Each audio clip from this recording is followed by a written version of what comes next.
Can a parent waive a child's attorney-client privilege? Let's find out.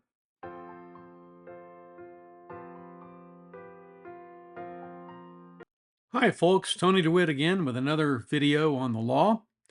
Remember, I don't dispense legal advice here, and this is what we're talking about today.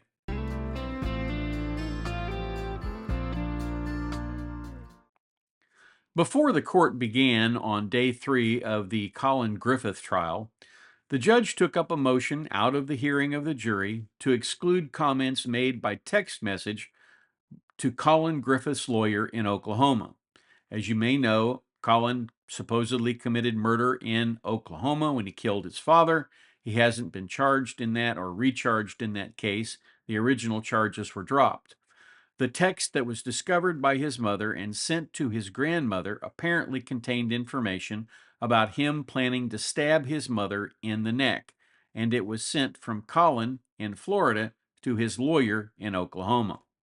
Police obtained it from the grandmother's phone, and the grandmother's phone got it from the mom who snooped through the child's phone and sent it on to the grandmother. So, in order to understand the arguments made by the state and the defense in this case, let's first discuss how the attorney-client privilege works. Attorney-client privilege is a legal principle that keeps communications between a client and his or her attorney confidential. The privilege encourages open and honest communication, enabling effective legal representation. Now, not all communications with a lawyer are privileged. For example, a sales presentation to a law firm for trial software would not be privileged because there's no expectation of legal advice being given or sought. Only communications to and from the lawyer seeking legal advice or help are generally protected. The privilege aims to protect the client's ability to speak freely with their lawyer, ensuring that they can receive the best possible legal advice without fear of disclosure of their confidential communications. The privilege arises as soon as a client seeks legal advice from an attorney, even if no formal engagement follows. It covers all communications intended to be private between the client and the attorney, provided they relate to the legal advice or representation by the attorney. Now, the privilege belongs to the client, and only the client has the right to assert it or to waive it. In other words, the lawyer can't waive the right on behalf of the client. When the client is a minor, the situation becomes a bit more complex, as minors are generally considered to lack the legal capacity to make certain decisions independently. Thus, parents can, in some instances, waive that privilege, but in doing so, they have to act in the child's best interest. Now, a client can waive the privilege by disclosing privileged communications to third parties. That's an intentional, voluntary waiver of the privilege.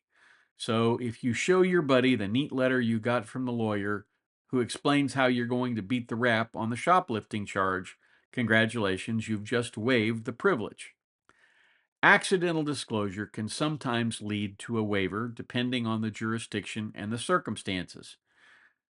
Recently, there was a case that was published in the United States about a lawyer who had put confidential client communications into, I believe it was a Google Drive, and the Google Drive got hacked. The judge in that case essentially said that that was similar to the lawyer leaving a folder full of letters, basically, on a park bench.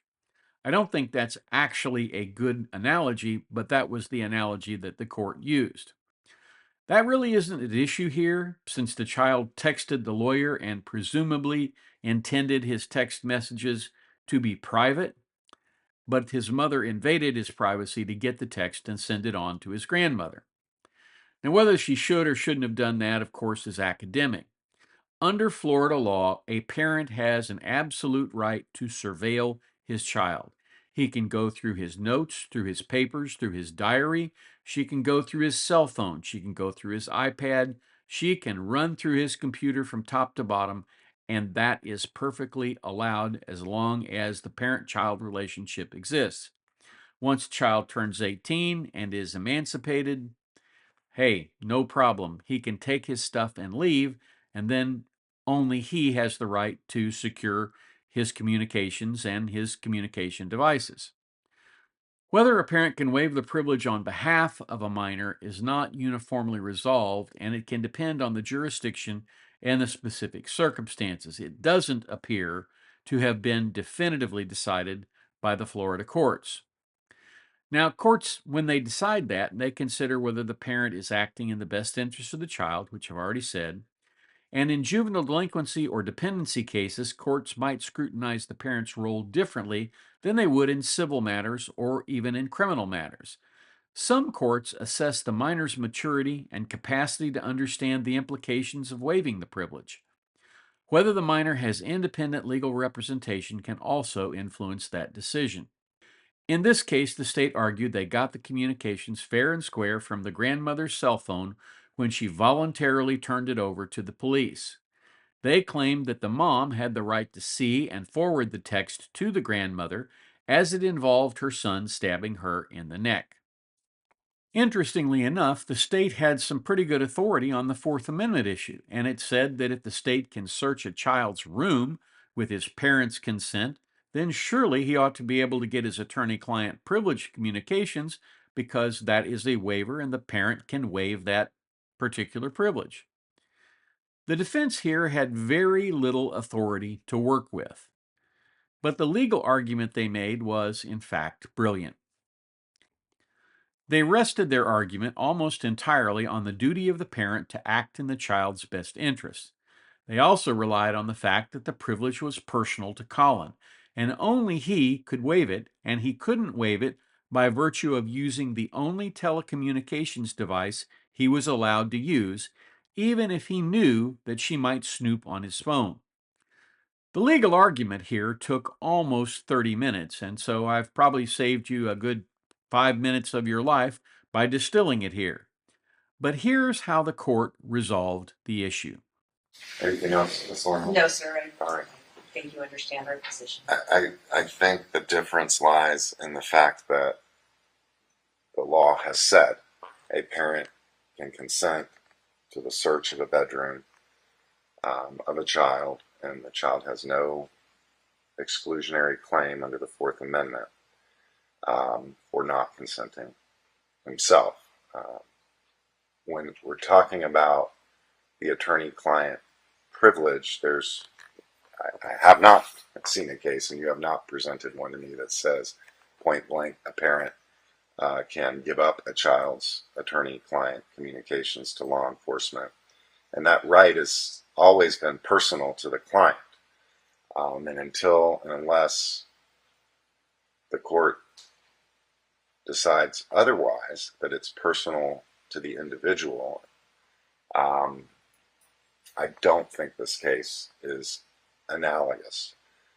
And finding that a parent's absolute right to surveil their child serves as a tool for their responsibility to act in the best interest of the child, in this case and under these circumstances, means that when it is just the parent who the child might have reason to believe will see what's in the phone, there could be circumstances where this wouldn't apply.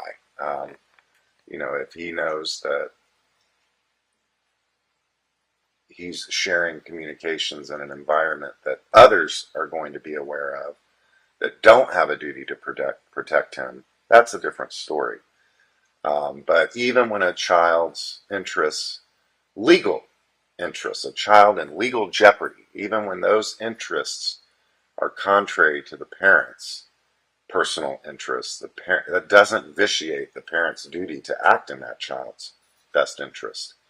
And I think we see that in court downstairs in dependency when the parent is the victim of a domestic violence incident, for instance, in juvenile court. The parent still has a duty under those circumstances. It doesn't vitiate that responsibility. So that being said, I do not find that in this case, even though Mr. Griffith knew or should have known his mom was going to look through his phone, that in and of itself, with respect to her and her alone, in any way would have waived the confidential nature of the communication.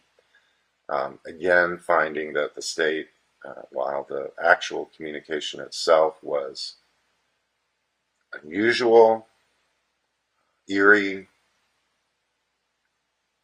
it was also apparently in the context of some discussion about self-defense, and there were no other facts elicited at the hearing, no other context provided where I could say that the crime fraud exception applies.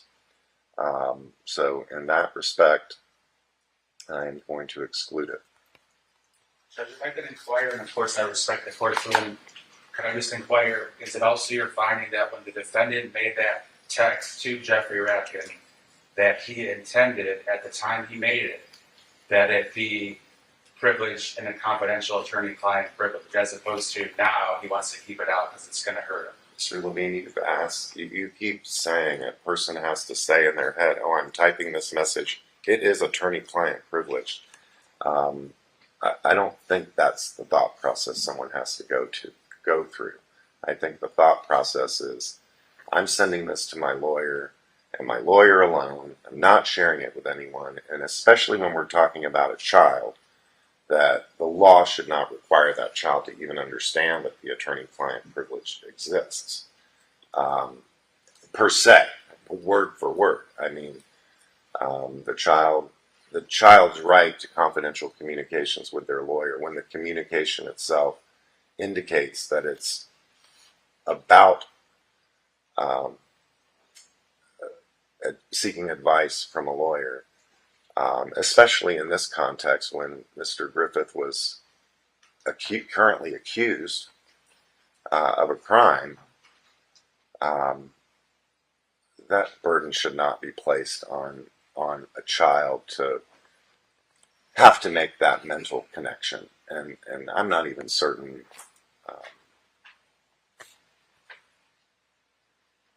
anyone goes through that particular process in their mind when they're talking with their lawyer. So I'm not going to answer your question because I don't think it's necessary under the circumstances. The attorney-client privilege is strictly construed. Privileges are disfavored because they act in suppressing the truth, and in this case, they act in suppressing statements that show both premeditation and planning.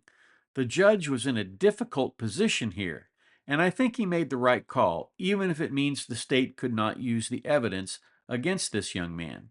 You can't expect a 17-year-old kid to understand how the attorney-client privilege works.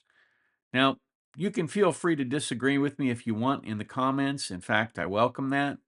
But I think the judge here was careful and meticulous in reaching this decision, and he made a good decision because his job as the neutral party in this litigation is to guard the constitutional rights of the defendant zealously. And that's what he did. Keep in mind that a judge will frequently, in a case where the state has a lot of evidence, particularly overwhelming evidence, a lot of times he will rule in favor of the defense on close calls. And while it seems somewhat unfair to the state in the sense that if all things being equal, he'd probably rule a different way. A lot of times the judge will sort of insulate the appeal. In other words, he will act in a way that makes it impossible for the defense to appeal if they wind up losing, because they get the benefit of some of the closer calls on the evidentiary issues. Here, they're getting the benefit of what I think is a reasonably close call on the evidentiary issue. And while that works to their benefit now, if they wind up losing this case at trial, which I think is fairly likely given the circumstances, then at the very least, they're not going to have very much to go forward with in terms of an appeal. So that's what I have for you today. Thank you so much for watching my video. Thanks for watching my video. If you have a request for me to cover a topic, please send me an email to the address above and in the subject line put video request. If you have comments, drop them in the comments down below. If you found the content worthy, please consider subscribing. Since I started doing this work, I have always asked listeners to consider doing just one kind thing every day to make somebody else smile or make their life better in some way. Please consider doing that. It makes the world a better place. Now, YouTube has some suggestions for other videos of mine you may find interesting.